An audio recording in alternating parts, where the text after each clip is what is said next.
건드리면 안 되는 사람을 건드렸습니다. 국수 삶던 할아버지에게 깝친 조폭들. 10분 뒤 시장 바닥에 전원 널브러졌습니다. 이게 다 팔뚝에서 드러난 단 하나의 문신 때문이었죠. 707 특수임 무대, 살아있는 전설. 지금부터 전해드릴 이야기. 절대 놓치지 마세요. 저는 어느덧 70이 된 박태성입니다. 성수동 구시장 한 구석에서 삼강면옥이란 국수집을 40년 넘게 운영하고 있죠. 매일 새벽 4시면 어김없이 일어나 가게 문을 열고 육수를 끓이는 게 저의 일상이었습니다. 말수가 많지 않아 주변 상인들은 저를 무뚝뚝한 국수 영감이라고 부르더군요. 매일 아침 손으로 반죽을 치며 면을 뽑는 일은 제게 명상과도 같았어요. 굳은 살이 박힌 손가락으로 밀가루 반죽을 만지면 지난 세월이 떠오르곤 했습니다. 허리는 세월의 무게에 자연스레 굽었지만 손끝의 감각만큼은 여전히 예민했어요. 국수를 삶는 시간은 정확히 3분. 단 1초도 더하거나 뺨이 없었죠. 아이고, 박 사장님 또 새벽부터 부지런하시네. 채소 가게 정씨 아주머니가 늘 하는 인사였습니다. 저는 대답 대신 미소로 화답했어요. 말보다는 행동으로 살아온 사람이니까요. 시장 사람들은 저를 대할 때 미묘한 거리감을 두곤 했습니다. 마치 마을의 은둔자를 대하듯 친근하면서도 조심스러웠어요. 저 양반, 말은 없지만 왠지 함부로 대하기 어려워라는 말이 돌았다더군요. 제게는 그런 평가가 나쁘지 않았습니다. 사람들과 적당한 거리를 두는 것이 편했으니까요. 국수집 내부는 소박했어요. 오래된 나무 테이블 6개와 빛바랜 등나무 의자, 그리고 벽에 걸린 오래된 흑백 사진 몇 장이 전부였습니다. 사진 속에는 젊은 시절의 제 모습이 있었지만 찾아오는 손님들은 그저 평범한 옛날 사진으로만 생각했죠. 역시 삼강면옥 국수는 맛이 다르네. 뭔가 깊이가 있어. 늘 찾아오는 단골이 국수를 후루룩 들이켜며 말했습니다. 저는 그저 가볍게 고개를 끄덕였죠. 비결이라면 매일 새벽 정성껏 우려내는 멸치와 다시마 육수.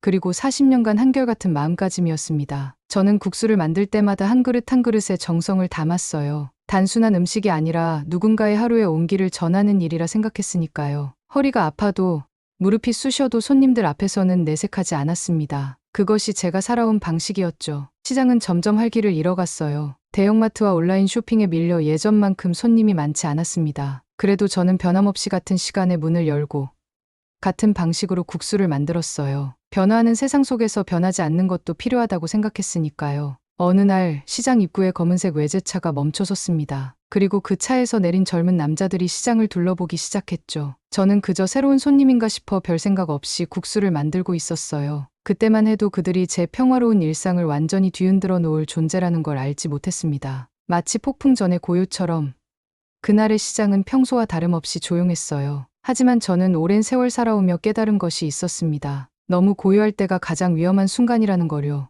이틀 후였습니다. 평소와 같이 국수를 삶고 있는데 갑자기 시장 안이 소란스러워졌어요. 가게 밖을 내다보니 검은 가죽 재킷을 입은 젊은 남자들이 상인들에게 뭔가를 요구하는 모습이 보였습니다. 동진파라고 들어보셨어요?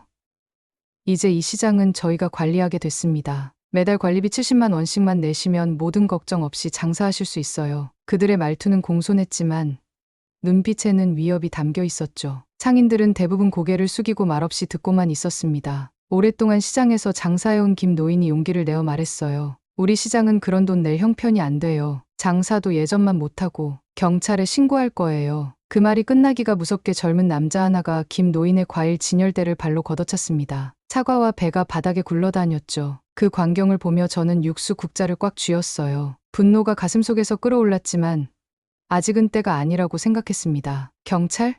신고해보세요. 2달 전부터 이미 다 얘기 끝났습니다. 오히려 경찰이 우리 소개해준 거예요. 그들은 동진파라고 불리는 이선 기업형 폭력 조직이었습니다. 이름만 들어도 알 수 있었죠. 예전에 제가 군에 있을 때도 이런 조직들의 특성을 잘 알고 있었어요. 그들은 합법과 불법의 경계에서 활동하며 경찰과도 어느 정도 연결고리가 있었습니다. 상인들은 시간이 지날수록 점점 위축되어 갔어요. 처음에는 경찰에 신고도 해보고 구청에 민원도 넣어봤지만 변한 것은 없었습니다. 오히려 동진파의 횡포는 날이 갈수록 심해졌죠. 그들은 관리비를 내지 않는 가게의 물건을 망가뜨리거나 손님들이 못 오게 입구를 막아서기도 했어요. 저기 박 사장님 가게는 아직 안 가봤지?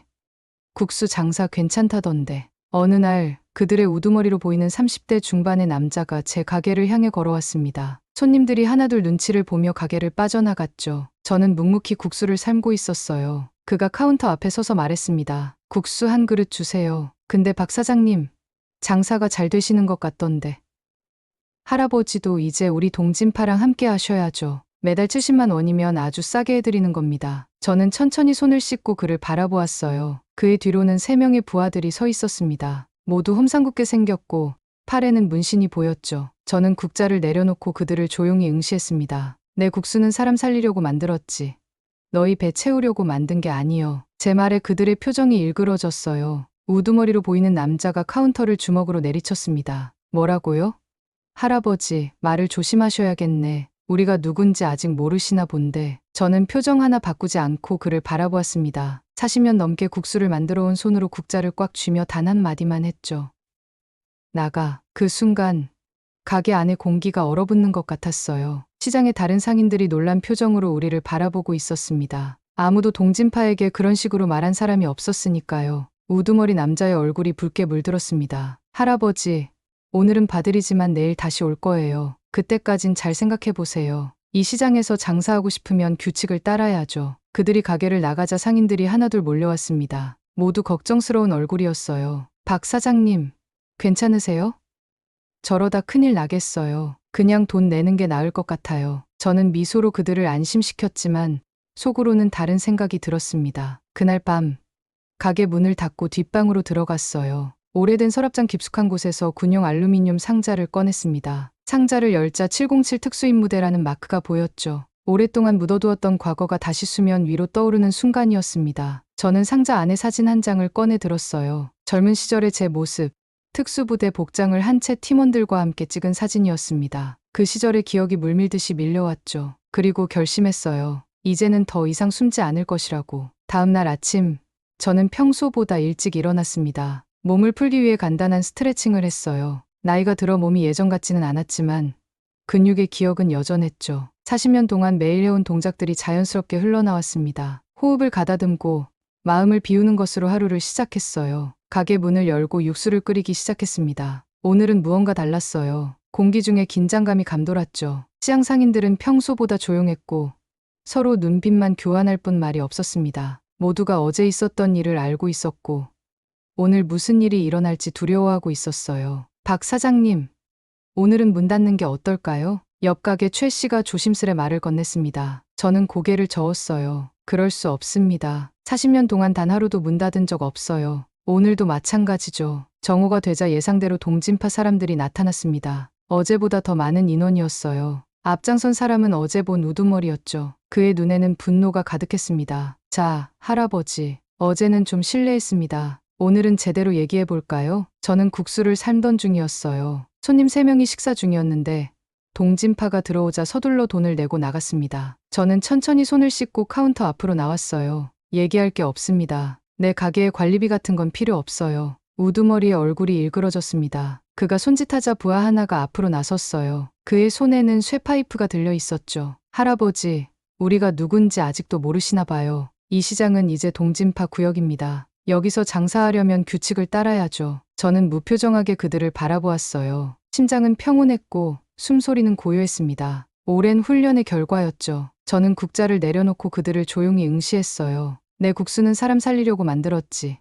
너희 배 채우려고 만든 게 아니여. 어제와 같은 말이었습니다. 하지만 오늘은 다른 의미로 들렸을 거예요. 제 목소리에 담긴 단호함이 가게 안을 가득 채웠습니다. 우두머리가 손을 들자 쇠파이프를 든 부하가 앞으로 다가왔어요. 이건 마지막 기회입니다. 관리비 내실 거예요. 말 거예요? 저는 고개를 저었습니다. 그 순간 부하가 쇠파이프를 휘둘렀어요. 하지만 그의 파이프는 빈 공기만 가를 뿐이었죠. 저는 이미 몸을 옆으로 비켜 그의 손목을 잡고 있었습니다. 오래된 기억, 몸에 배인 동작이 자연스럽게 흘러나왔어요. 그가 놀란 표정으로 저를 바라봤습니다. 저는 순간적으로 그의 손목을 비틀어 쇠파이프를 떨어뜨렸어요. 소리가 나지 않게 바닥에 밀어넣은 후 그를 가볍게 밀어냈습니다. 그가 균형을 잃고 비틀거리며 뒤로 물러났어요. 시장 사람들이 놀란 표정으로 우리를 지켜보고 있었습니다. 아무도 70세 노인이 그런 움직임을 보일 거라고 예상하지 못했겠죠. 우두머리의 얼굴이 분노로 일그러졌어요. 감히, 할아버지, 이러시면 안 됩니다. 우리는 장난이 아니에요. 그가 손짓하자 나머지 부하들도 앞으로 나섰습니다. 저는 천천히 머리에 두르고 있던 수건을 풀어 테이블 위에 올려놓았어요. 40년간 국수를 만들며 쓰던 수건이었죠. 이제는 다른 모습을 보여줄 시간이었습니다. 나가라고 했습니다. 다시는 이 시장에 오지 마세요. 제 목소리는 조용했지만 단호했어요. 부하들이 서로를 바라보며 망설였습니다. 그들도 뭔가 이상함을 느꼈을 거예요. 우두머리가 앞으로 나섰습니다. 할아버지, 오늘은 여기까지 하겠습니다. 하지만 내일은 각오하세요. 그들이 가게를 나간 후 시장 상인들이 몰려왔습니다. 모두 놀란 표정이었어요. 박 사장님, 어떻게 그렇게. 저는 미소를 지으며 다시 국수를 만들기 시작했습니다. 하지만 속으로는 알고 있었어요. 이제 더 이상 평범한 국수 장수로 살 수 없다는 것을. 오늘 보여준 일부 기술만으로도 그들은 저를 얕잡아 보지 않을 테니까요. 그날 밤, 저는 다시 군용 상자를 열었습니다. 안에는 오래된 사진들과 함께 제 군 경력이 담긴 서류가 있었어요. 박태성, 707 특수임무부대, 대위 전역. 그 아래에는 CIA 연계 작전 참여, 특별 공로상 같은 글자가 보였습니다.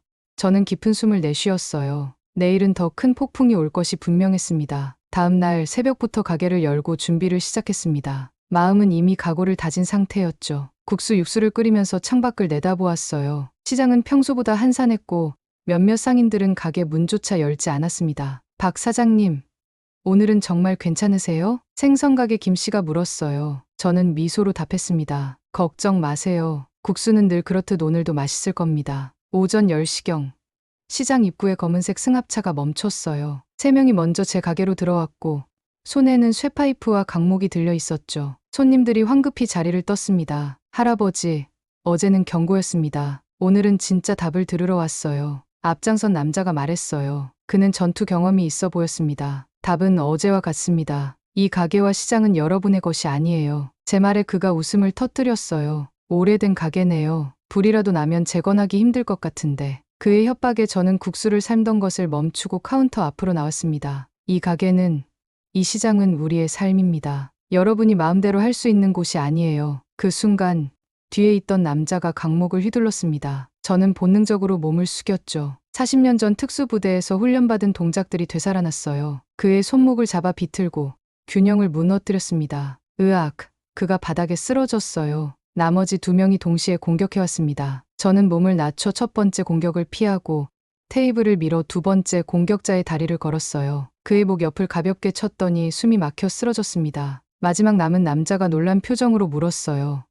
당신, 누구십니까? 저는 그의 손목을 잡고 압박점을 눌렀습니다. 나는 그저 국수 만드는 사람일 뿐입니다. 그를 바닥으로 쓰러뜨렸어요. 모든 것이 10초도 채 걸리지 않았습니다. 시장은 순식간에 조용해졌어요. 모두가 놀란 표정으로 저를 바라보고 있었습니다. 아니, 저 나이에 어떻게 누군가 중얼거렸어요. 쓰러져 있던 남자들이 간신히 일어나 비틀거리며 나갔습니다. 이거 끝난 게 아닙니다. 우리가 돌아올 거예요. 저는 무표정하게 대답했어요. 기다리고 있겠습니다. 상인들이 모여들었습니다. 박 사장님, 대체 어떻게? 저는 미소를 지었어요. 오래전 일입니다. 중요한 건 이제 그들이 더 많은 인원을 데리고 돌아올 거라는 거예요. 경찰에 신고해야 하지 않을까요? 경찰은 도움이 되지 않을 겁니다. 걱정 마세요. 내가 있으니까요. 그날 오후 시장에는 조용한 국수집 할아버지가 3명의 조폭을 순식간에 제압했다는 소문이 돌았어요. 저는 평소와 같이 국수를 만들었지만 이제 모든 것이 달라졌다는 것을 알고 있었습니다. 이틀 후 아침부터 시장에는 불안한 기운이 감돌았습니다. 모든 상인들이 어제와 그제 사이에 있었던 일을 알고 있었죠. 저는 평소와 다름없이 새벽 4시에 일어나 가게를 열었어요. 삶은 계속되어야 하니까요. 박 사장님, 오늘은 뭔가 다른 것 같아요. 시장 입구에 수상한 차들이 몇 대 더 보여요. 채소 가게 정씨 아주머니가 걱정스러운 얼굴로 말했습니다. 저는 고개를 끄덕였어요. 오늘은 그냥 문 닫고 집에 가 계세요. 다른 분들도요. 시장 상인들이 저를 바라보았습니다. 대부분은 의아한 표정이었지만 어제 있었던 일을 본 사람들은 제 말의 의미를 알아차렸어요. 하지만 박 사장님은요? 저는 미소를 지었습니다. 저는 괜찮아요. 국수는 오늘도 만들어야죠. 한낮이 되자 예상대로 검은 승용차 3대가 시장 입구에 나란히 멈춰섰어요. 차에서 내린 사람들은 총 15명 정도였습니다. 모두 강목이나 쇠파이프, 심지어 몇몇은 칼까지 들고 있었죠. 가게에 손님은 없었습니다. 이미 소문을 들은 사람들은 오늘 이 시장을 피했어요. 동진파의 우두머리로 보이는 남자가 앞장서서 제 가게로 걸어왔습니다. 그의 눈에는 분노가 가득했어요. 할아버지, 지난번엔 운이 좋으셨죠. 하지만 오늘은 달라요. 저는 국수를 삶다가 불을 끄고 앞치마를 벗었습니다. 가게 마당으로 나가 마당비를 들고 바닥을 쓸고 있었어요. 오늘은 좀 피곤한 날이구먼. 저는 조용히 중얼거렸습니다. 그리고 마당비를 내려놓았어요. 그들이 일제히 저를 향해 달려들었습니다. 하지만 저는 이미 준비가 되어 있었죠. 첫 번째 공격자의 강목을 피하고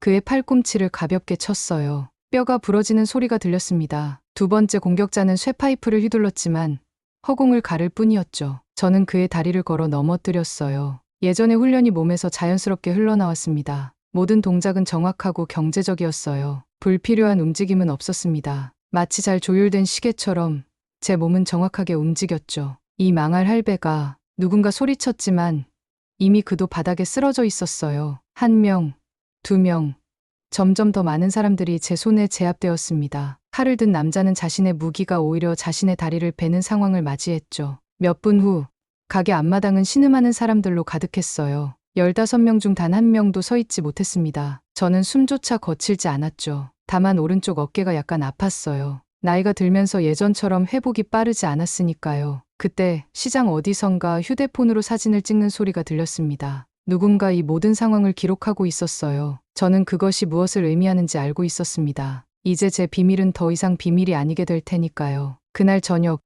인터넷에는 성수동 할배라는 제목의 동영상이 퍼져나갔습니다. CCTV에 찍힌 영상이었어요. 70세 노인이 15명의 조폭을 상대로 싸우는 모습, 그리고 승리하는 모습이 담겨 있었죠. 그리고 실시간 검색어에 성수동 할배가 올라왔습니다. 제 조용한 삶은 이제 끝났다는 것을 알았어요. 다음 날 아침, 시장은 평소와 다른 분위기였습니다. 호기심 많은 사람들이 제 가게 앞에 몰려들었어요. 모두 성수동 할배를 직접 보기 위해 온 사람들이었죠. 저는 그저 평소처럼 국수를 만들고 있었습니다. 저기 맞죠?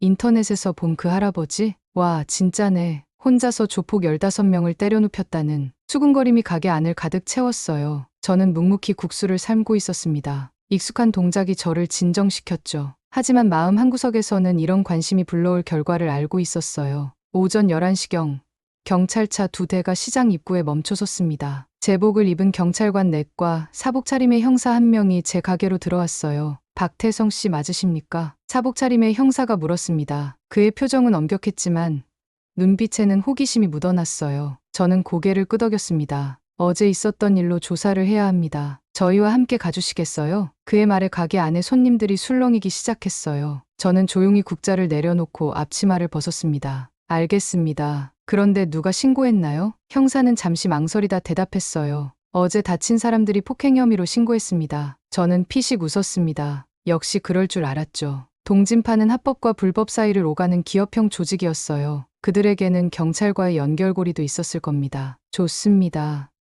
가죠. 제가 경찰과 함께 나가자 시장 상인들이 몰려왔어요. 그들의 얼굴에는 걱정과 분노가 섞여 있었습니다. 아니, 왜 박 사장님을 데려가는 거예요? 그 사람들이 먼저 쳐들어왔잖아요. 우리 시장 지키려다 이게 뭡니까? 경찰은 도대체 뭐 하는 겁니까? 형사는 상인들을 진정시키려 했지만 상인들의 분노는 쉽게 가라앉지 않았어요. 저는 그들에게 손짓하며 말했습니다. 괜찮습니다. 곧 돌아올 테니 걱정 마세요. 경찰서로 가는 차 안에서 형사가 저를 유심히 바라보았어요. 그는 제 나이와 외모, 그리고 어제의 행동 사이의 괴리를 이해하지 못하는 것 같았습니다. 박 선생님, 정말 혼자서 15명을 상대하신 겁니까? 저는 고개를 끄덕였어요. 자기 방어였습니다. 그들이 먼저 공격했죠. 경찰서에 도착했을 때 뜻밖의 광경이 펼쳐졌습니다. 시장 상인 20명 넘게 자발적으로 경찰서를 찾아와 있었어요. 그들은 모두 한 목소리로 말했습니다. 그 양반 없었으면 우리 다 쫓겨났어요. 조폭이 먼저 폭력 썼어요. CCTV 확인해 보세요. 조사실에서 담당 형사는 컴퓨터 화면을 보며 점점 더 놀란 표정을 지었습니다. 그는 제 군 경력을 조회한 것 같았어요. 박태성, 전역 기록이, 707 특수임무대. 그가 놀란 눈으로 저를 바라보았습니다. 저는 담담하게 고개를 끄덕였어요. 미국 CIA와 연계 훈련, 특별 공무상까지? 형사는 더욱 놀란 표정이었습니다. 저는 조용히 말했어요. 오래전 일입니다. 이제는 그냥 국수 만드는 사람일 뿐이죠. 조사는 예상보다 빨리 끝났습니다. CCTV 영상과 목격자들의 증언, 그리고 제 군 경력까지 확인된 상황에서 경찰도 더 이상의 조사가 필요 없다고 판단한 것 같았어요. 정당방위로 인정됩니다. 돌아가셔도 됩니다. 형사의 말에 저는 안도의 한숨을 내쉬었습니다. 하지만 동시에 이것이 끝이 아니라는 것도 알고 있었어요. 이제 저는 공개적으로 알려진 인물이 되었으니까요. 경찰서에서 나오자 시장 상인들이 박수를 치며 저를 맞이했습니다. 낯선 광경에 당황스러웠지만 그들의 얼굴에 담긴 진심 어린 감사의 표정이 마음을 따뜻하게 했어요. 평생 조용히 살아온 저로서는 모든 관심이 부담스러웠지만 그들의 마음만은 거절할 수 없었습니다. 박 사장님 덕분에 우리 시장이 살았어요. 이제 그 깡패들 안 올 거예요.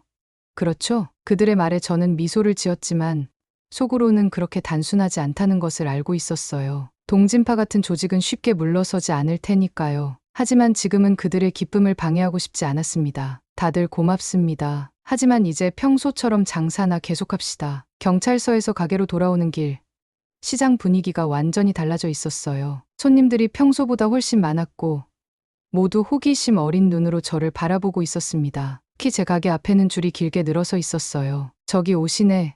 성수동 할배다. 와, 진짜 그분이세요? 국수 한 그릇 먹어보고 싶었어요. 저는 조금 당황스러웠지만 묵묵히 가게로 들어가 앞치마를 두르고 국수를 만들기 시작했어요. 일이 손에 익숙하게 들어왔죠. 반죽을 치고 면을 뽑고 육수를 끓이고 이 단순한 행동들이 저를 진정시켰습니다. 오후가 되자 시장 상인회 회장이 찾아왔어요. 그는 작은 상패를 들고 있었습니다. 박 사장님, 시장 상인들이 모두 마음을 모아서 드리는 겁니다. 성수 지킴이 상이라고 저희가 만들었어요. 상패를 건네받으며 갑자기 가슴이 뭉클해졌습니다. 40년 동안 이 시장에서 장사를 했지만 이렇게 공개적으로 인정받은 적은 없었어요. 저는 목이 메어 잠시 말을 잇지 못했습니다. 고맙습니다. 하지만 저는 그저 국수나 말던 사람일 뿐이에요. 상인회 회장이 제 어깨를 토닥였습니다. 아닙니다. 박 사장님은 우리 시장의 영웅이십니다. 그날 저녁, 가게 문을 닫을 시간이 되어도 손님들이 계속 찾아왔어요. 저는 평소보다 2시간이나 더 일했지만 이상하게 피곤하지 않았습니다. 오히려 오랜만에 느끼는 활력이 몸 안에서 솟아올랐어요. 마지막 손님이 떠난 후 가게를 정리하며 창밖을 바라보았습니다. 어둠 속에서도 시장은 평소보다 활기찬 모습이었어요. 상인들이 오랜만에 웃음을 되찾은 것 같았습니다. 저는 심호흡을 하며 생각했어요. 이게 바로 내가 평생 찾아온 것인가. 특수부대에서의 삶.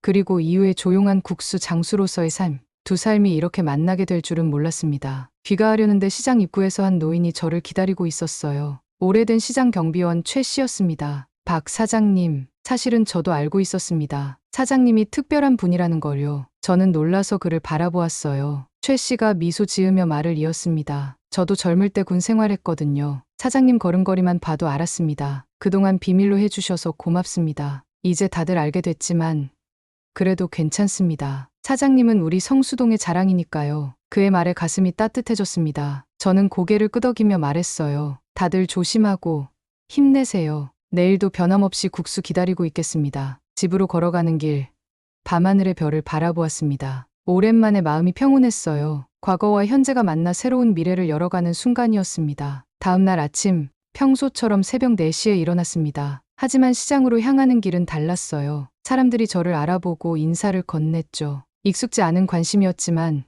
그들의 따뜻한 미소에 마음이 편안해졌습니다. 시장에 도착하자 놀라운 광경이 펼쳐졌어요. 평소보다 일찍 문을 연 가게들이 많았고 활기가 넘쳤습니다. 마치 오래된 시장이 새 생명을 얻은 것 같았죠. 제 가게 앞에는 이미 손님들이 기다리고 있었어요. 박 사장님, 저희가 도와드릴게요. 채소 가게 정씨 아주머니와 생선 가게 김씨가 달려와 가게 문을 여는 것을 도왔습니다. 그들의 얼굴에는 활력이 넘쳤어요. 괜찮습니다. 혼자 할 수 있어요. 그렇게 말했지만 그들의 도움이 사실은 고마웠습니다. 40년 동안 혼자 해온 일이었지만 오늘은 다른 사람들과 함께하는 것이 나쁘지 않았어요. 가게를 열자마자 전국 각지에서 온 손님들로 북적였습니다. 대부분은 인터넷에서 성수동 할배를 보고 찾아온 사람들이었죠. 전설의 국수 아저씨 맞죠?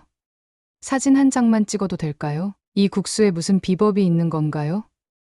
특수부대 비법인가요? 질문이 쏟아졌지만 저는 그저 미소로 답하며 국수를 만들었어요. 특별한 비법은 없었습니다. 그저 40년 동안 한결같은 마음으로 정성을 다했을 뿐이죠. 점심시간쯤 한 어린 아이가 부모님과 함께 가게에 들어왔습니다. 아이는 호기심 가득한 눈으로 저를 바라보았어요. 할아버지, 저도 군인 될래요.